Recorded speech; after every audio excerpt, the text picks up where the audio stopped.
হাজালে মজলি আসসালামু আলাইকুম ভাইরা। সূরা ইয়াসিন আয়াত নম্বর 13 এই আয়াতের ভিতরে আছে যখন সেইখানে রসুল আগমন করেছিল। দেখেন ভাইরা, এই যে নবী এবং রাসূলগণ এই পৃথিবীতে আগমন করেছিল মানুষকে সত্যের পথে আহ্বান করার জন্য। অনেক লোক আছে নবী এবং রাসূলের কথা মেনেছিল, আবার অনেক নবী এবং রাসূলের কথা মানে নাই। দেখেন ভাইরা, একটি উদাহরণ দেই। আল্লাহ রসুলের কথা মেনেছে কারা?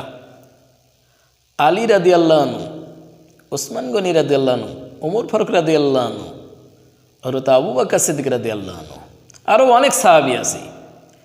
এনারা আল্লাহ রসুলকে গ্রহণ করেছে, আল্লাহ রসুলের জীবনের আদর্শ তাদের জীবনে ফুটিয়ে তুলেছে।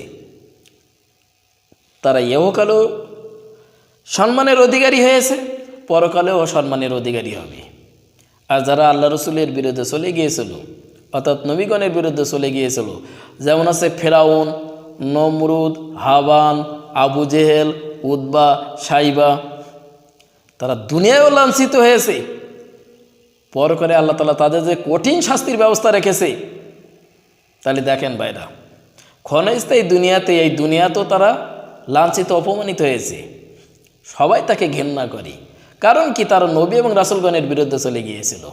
যারা নবী এবং রাসূলগণের বিরুদ্ধে চলে যায় তারা আল্লাহ তাআলার বিরুদ্ধে চলে যায়। তাহলে এই দুনিয়াতে যদি আপনি নবীর সাথে ভালোবাসা পেয়ে থাকেন তাহলে পরকালেও কিন্তু পেয়ে যাবেন। অতএব আপনার উঠা বসা যদি ভালো মানুষের সাথে হয় তাহলে আপনার হাসর নাসরও কিন্তু ভালো মানুষের সাথেই হবে।